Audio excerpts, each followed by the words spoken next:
Hi అండి. నమస్తే. Welcome back to our channel life with Lakshmiraju. నేను మీ లక్ష్మి. ఈరోజు వీడియోలో మనం నాటుకోడి పులుసుని ఎలా చేసుకోవాలో చూపించబోతున్నాను. ఈ ప్రాసెస్‌లో కనుక చేస్తే నాటుకోడి పులుసు అనేది అదిరిపోతుంది. అంతేకాకుండా మనకి పొంగల్ దగ్గరలో ఉంది కాబట్టి ఈ వీడియో చూసి చక్కగా నేర్చేసుకోవచ్చు. లేట్ చేయకుండా ప్రాసెస్ చూసేద్దాం. నేనిక్కడ కేజీంపావు నాటుకోడిని తీసుకొని పసుపు, ఉప్పు వేసి బాగా వాష్ చేసి పక్కన పెట్టాను. మసాలా కోసం మిక్సీ జార్‌లో 2 స్పూన్ల వరకు జీలకర్ర, 2 దాల్చిన చెక్క ముక్కలు, 2 లవంగాలు, 2 స్పూన్ల వరకు ధనియాలు, కట్ చేసుకున్న అల్లం ముక్కలు, ఒక పాయ చిన్నులపాయ మొత్తం వేసేసాను.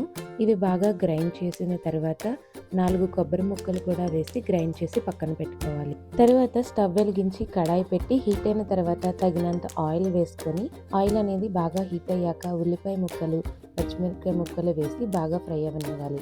ఇవి ఇలా ఫ్రై అవుతుండగా 2 రెమ్మల కరివేపాకు కూడా వేసి బాగా ఫ్రై అయిన తర్వాత ఉల్లిపాయ, పచ్చిమిర్చి పేస్ట్ కూడా వేసి పచ్చివాసన పోయేంత వరకు ఫ్రై చేసుకోవాలి.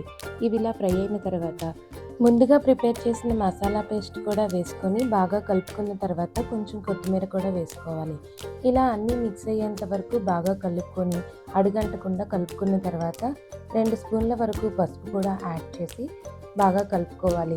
ఇవి ఇలా కలుపుకున్నాక ఆయిల్ అనేది మసాలా పేస్ట్ నుంచి రిలీజ్ అవుతుంది.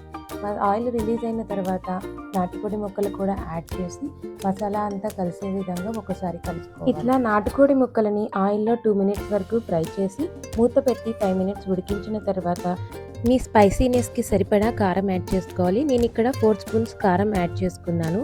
కారం యాడ్ చేసుకున్న తర్వాత 2 మినిట్స్ వరకు ఫ్రై చేసి మీ టేస్ట్కి సరిపడా సాల్ట్ యాడ్ చేయాలి. సాల్ట్ అంతా కలిసే విధంగా ఒకసారి కలుపుకున్న తర్వాత నాటుకోడి అనేది ఉడకడానికి తగినన్ని వాటర్ యాడ్ చేసుకొని ఒకసారి కలుపుకొని మూత పెట్టి నాటుకోడి మెత్తగా ఉడికేంత వరకు ఉడికించాలి. తర్వాత మూత తీసుకొని ముక్క ఉడికిన తర్వాత 2 స్పూన్ల వరకు గరం మసాలా కూడా వేసుకొని బాగా కలుపుకోవాలి. ఇట్లాగా మసాలా అంతా ముక్కకి బాగా పట్టిన తర్వాత కొంచెం కొత్తిమీర కూడా వేసుకొని 5 మినిట్స్ ఉడికిస్తే అంతే అండి. ఎంతో సింపుల్ నాటుకోడి రెసిపీ రెడీ.